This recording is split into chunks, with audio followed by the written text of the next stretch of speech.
Based in San Francisco, U.S. lawyer and artist Eddie Ahn is active in both the environmental sector and artistic circles. As the executive director of Brightline Defense, an environmental NGO, and serving as a San Francisco commissioner on the environment, he is striving to improve the environment and create economic opportunities for local communities and low-income residents. Eddie Ahn shares his story about contributing to the community on today's Heart to Heart.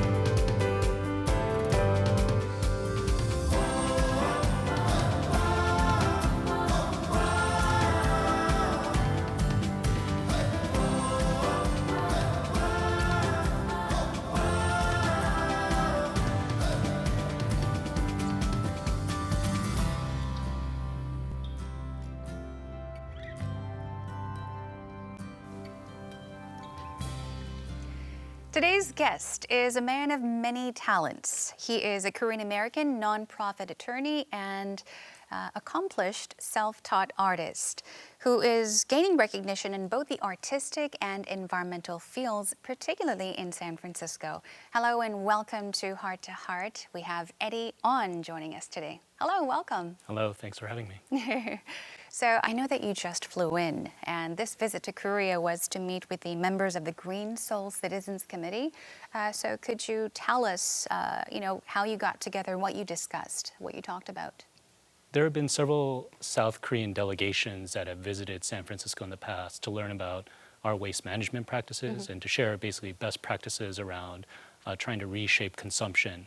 So this trip just seemed like a perfect opportunity to meet with some members of the Citizens Committee for Green Seoul and then talk about what they're doing to try to address waste in a major metropolitan city like Seoul. They were very generous with their time. I met with 5 members of the committee, and they shared with me everything from the Plastic-Free Seoul initiative, which has just launched last year, to some of the educational practices that they've been embedding with the citizenry, trying to get them more acclimated to friendlier environmental policies.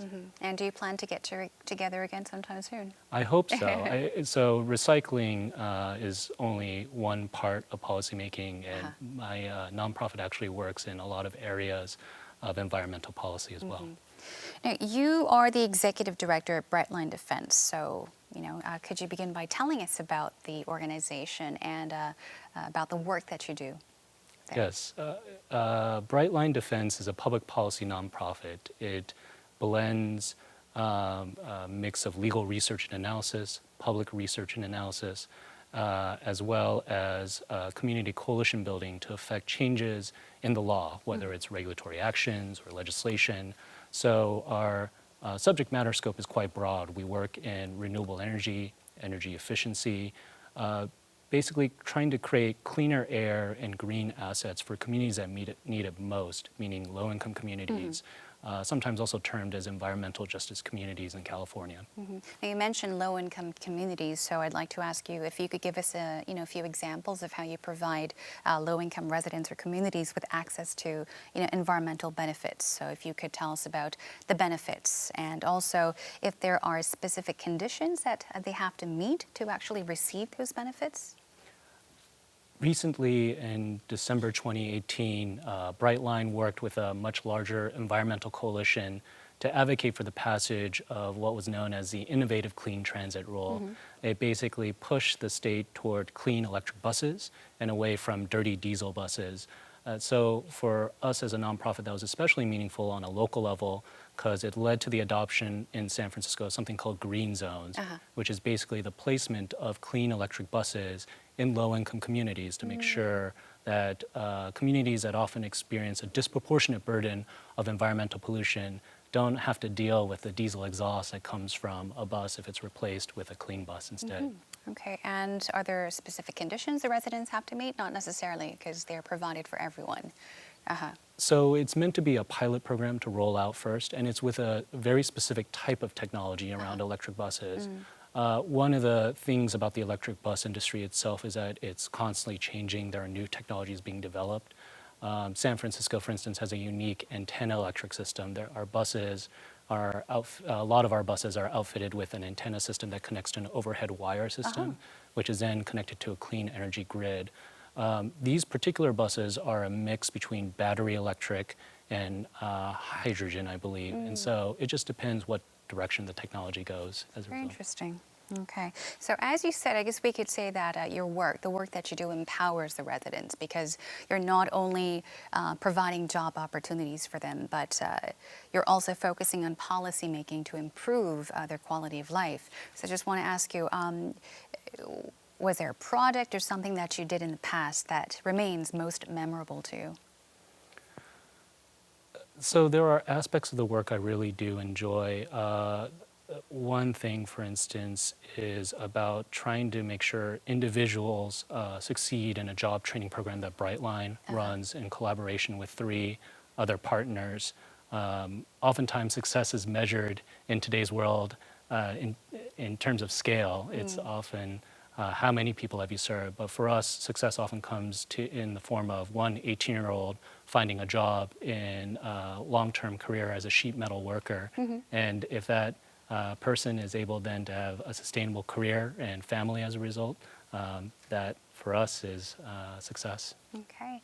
We do have a video clip that introduces a program at Brightline Defense, so let's take a moment to take a look at that, and then we'll be right back to continue our talk.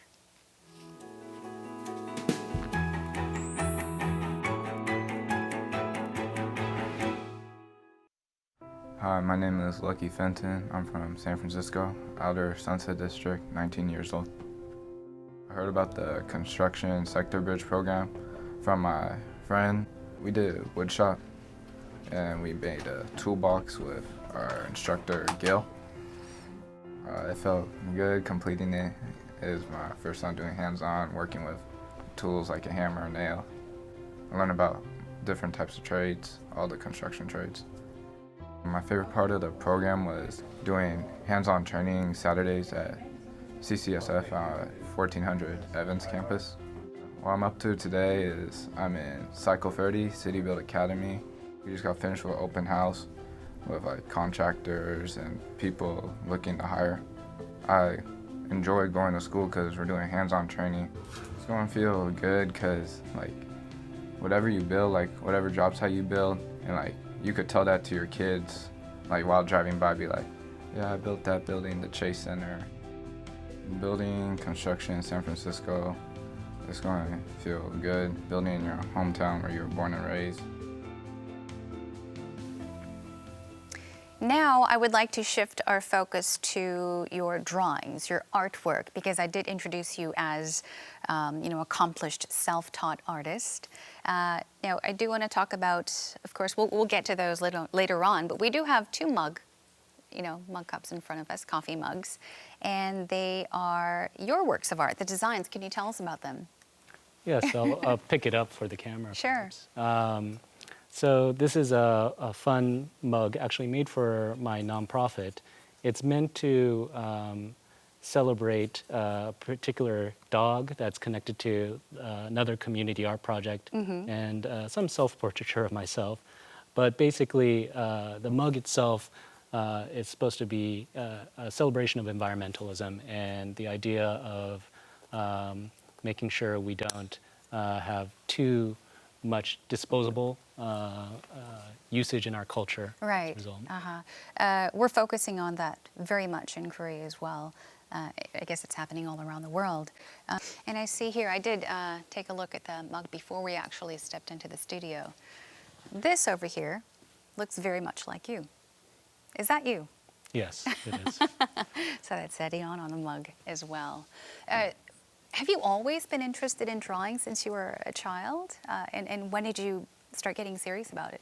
So I grew up in a liquor store to begin with, and my parents worked very long hours behind a cash register, and my sister and I would often just hang out in the back room of the liquor store and not have very much to do. I have a lot of stories to share about the liquor store's days, but one of the things that I began doing was drawing based on the amount of paper we had, for instance, in the back.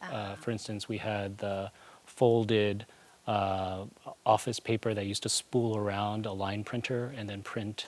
So I would rip out 4 or 5 sheets at a time and draw these large landscape drawings. Back of receipts, just bits of scrap and just Boxes. doodle away, and boxes as well. And one of the things that I learned through this process was the value of art on different surfaces. So things like mugs, T-shirts, and more recently, utility box art as well. I'm curious about the drawings that you did as a little boy. Yeah. Do you remember what you mainly drew? I don't know. I enjoy drawing dinosaurs. Dinosaurs, okay. Outer space. Like all other boys, right? Yes. Robots, of course, Robots, Transformers. of I was significantly influenced by cartoons as a child. I watched a number of both American and Korean cartoons that existed. And you're also a comic book writer. Yes. Yes, you are. I also heard that you actually drew on your father's computer when you were little. Do you remember? I mean, I vaguely remember this. So if the program is what I think it is, I think it was MS Paint. So I don't remember, honestly, the drawings being that good either. It was just kind of like a scribble here and there. All right. Now, we can see your works of art on the streets and landmarks of San Francisco. It's called box art. So could you tell us a bit more about box art?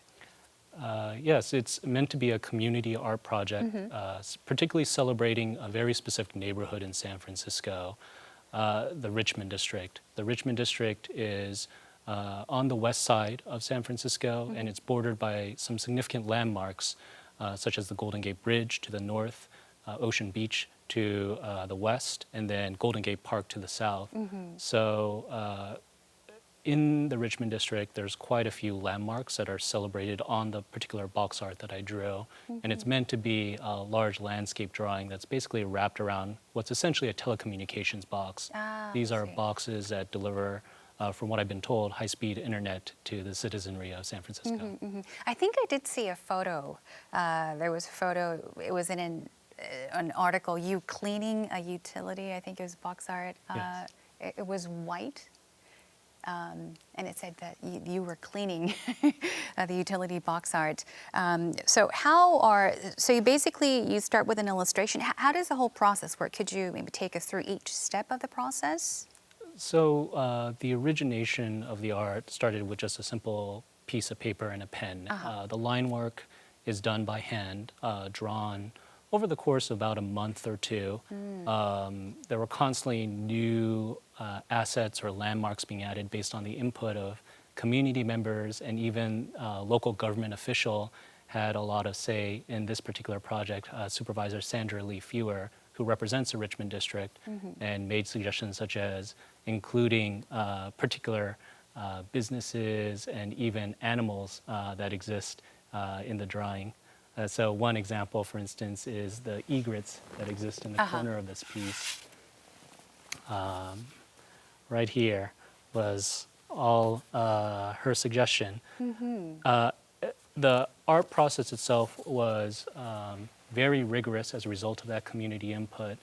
But what we ended up doing was then moving it to the digital stage, working with a printer for about another month to make sure that the color tones were appropriate, and then also working with a special installation team who would then essentially print the art on what's a big vinyl sticker, and then take that sticker and then blowtorch it onto each box over the course of 2 or 3 days.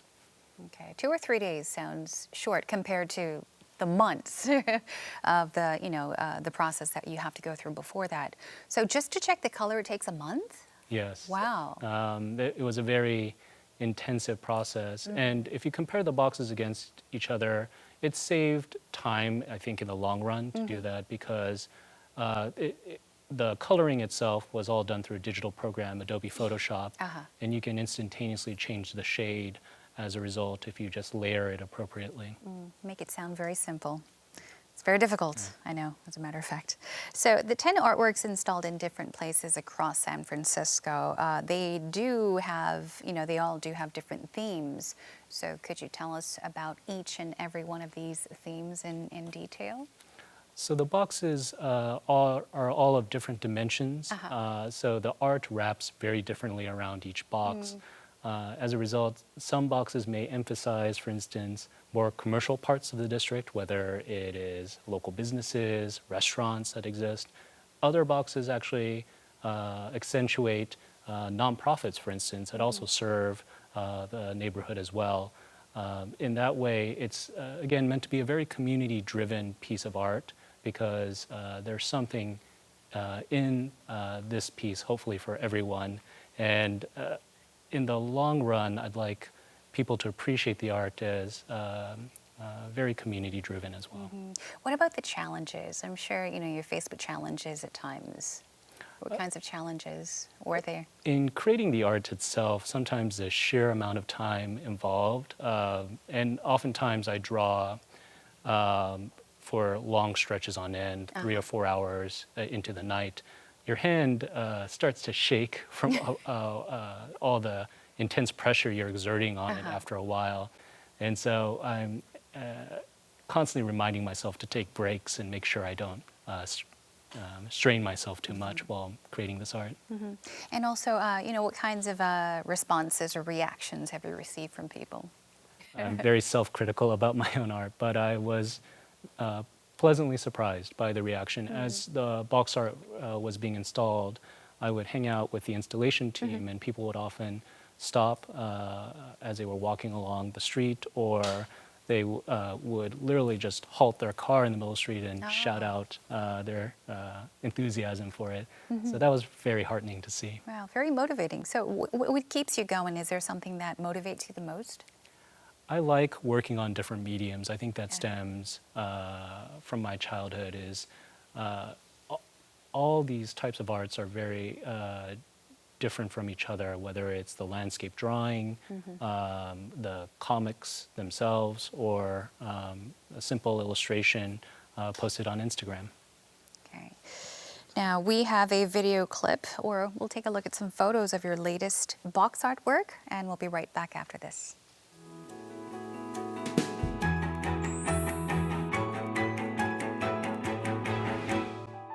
Eddie Ahn's artwork called Box Art was first revealed in October 2018. He makes his box art by printing the images on a vinyl wrap and then installing it onto a utility box. Installed on outdoor utility boxes in San Francisco, Eddie Ahn's works of box art draw attention from many passersby. Through a unique artistic approach, Eddie Ahn expresses his care for the local community.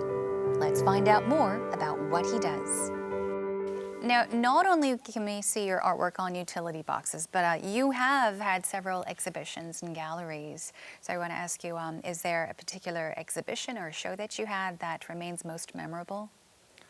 So at this point, I've done 4 total shows in San Francisco. They've ranged in terms of size and scope. The most recent one was actually in Union Square, San Francisco, in a beautiful venue called Dada Art Gallery.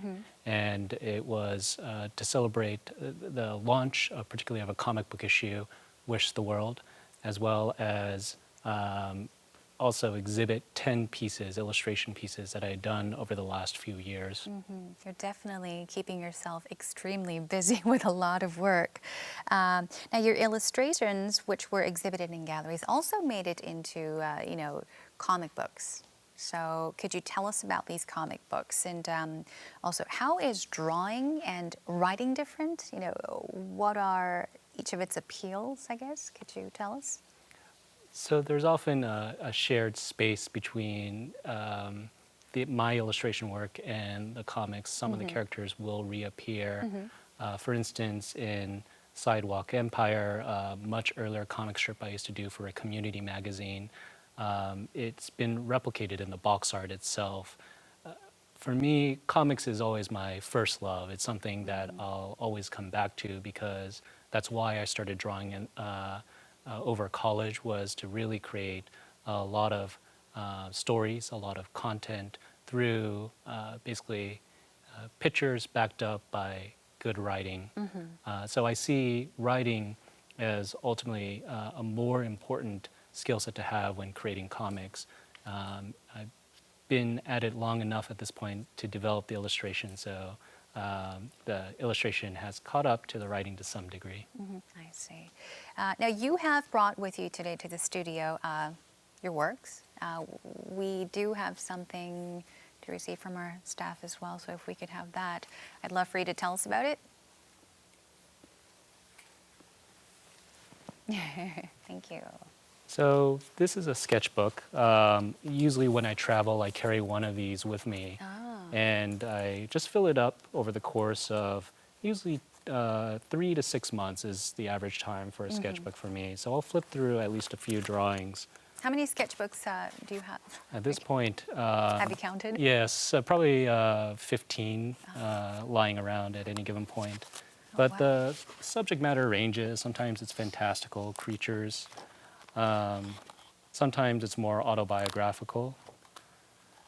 Sometimes it's just random, funny animals I enjoy drawing. Wow. As you can see, this is some of the artwork that ends up on the coffee mug itself.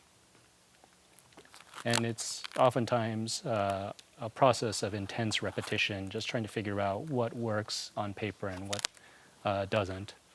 Sometimes there are pop culture references. This is from Game of Thrones, the popular HBO show.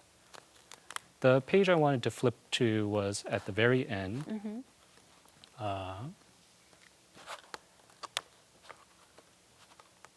So this is a sketch that I had drawn while I was in Korea in 2017. And it's just inspired from random moments while I was traveling in Seoul. This, for instance, was a young couple walking down the street. This was a random plush I saw in a department store that very much amused me.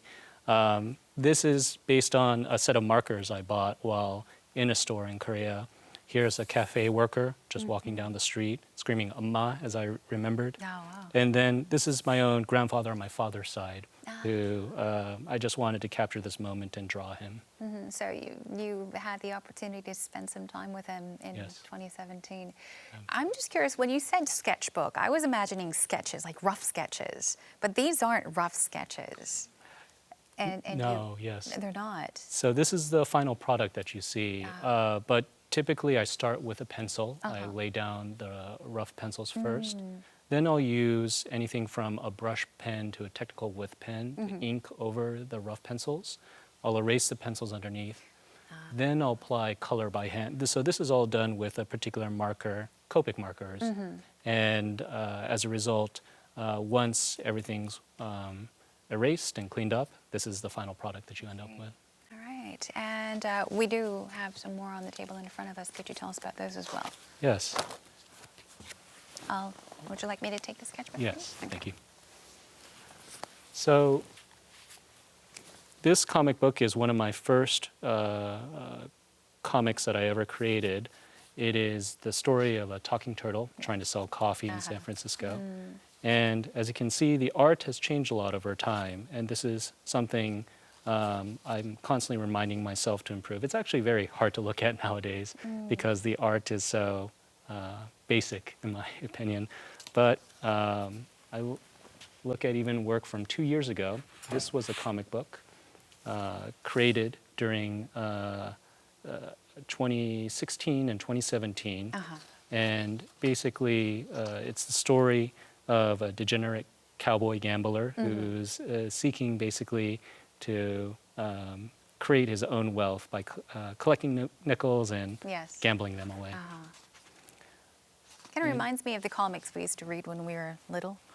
And it's largely inspired by a lot of comics reading. Cinema also inspires me quite a bit, and photography as well. So a lot of other art serves as inspiration. I see. Now, for someone who has such a deep interest in and concern for the environment, I'd like to asking this question. What might be some environmental policies that could be applied here in Korea? So of course I'm always mindful of the differences between the two cities. I will say San Francisco has been very successful in implementing a 0, 80, 100 roots strategy around climate change. 0 meaning we are working to achieve zero waste through increasing recycling and composting and also decreasing plastics consumption. 80 stands for 80% sustainable transit, meaning that we are seeking to increase carpooling, electric vehicles, and generally bike lanes throughout the city. And 100% would be around renewable energy, making sure the city's energy supply is diversified and that we're relying on a 100% clean power. The final piece is roots, making sure that we have good carbon sequestration practices, that we are planting enough trees, and that we are cleaning up the air quality for all our citizens. Okay, then when do you think you'll be able to reach that goal, the 0, 80, 100 route strategy? It depends based on the goal. So, for instance, zero waste management is an ongoing goal, and it's changing based on the markets as well as consumption practices. For instance, the rise of e-retail has led to an explosion in packaging, and so managing that sphere has become a lot more challenging. But generally, the timelines are set along 10 to 50 years. Okay, and finally, I would like to ask you about, you have accomplished so much at your age, and I do want to ask you about your future goals, what you have planned for the future, what you hope to achieve in the future. So my first job coming out of college was as an after-school programmer. I was a workshop teacher for elementary students teaching art and public speaking. And in some ways, I just happened into the community work, and then it's also reshaped my art in ways I did not expect. In terms of goals, I just hope that the art is recognized for serving community and having value beyond just strictly its aesthetic value. When it comes to the community work, though, I go back to those education days, and I just hope that I can have folks to mentor and bring up in the work as well. One thing I always return to is I was very lucky to have the mentoring of a longtime community activist, Dr. Espinola Jackson of Bayview Hunters Point. She spent a lot of time with me and helping me understand the work. And Brightline also has its own fellowship program where we similarly try to create pathways for people to join this work in the future as well. Okay. Well, best of luck to you. And I'd like to thank you once again for joining us on the show. I very much enjoyed our conversation. Thank you. Thanks for having me, Jennifer. Much appreciated. Now, making use of your talent for the sake of others is a gift to the world, but seeing how your talent can empower the lives of many others is also a gift for yourself. I'd like to maybe ask all of you out there to ask yourself this question. What is a talent that you have that can possibly be of help to others? Thanks for tuning in today. I'll catch you again next time.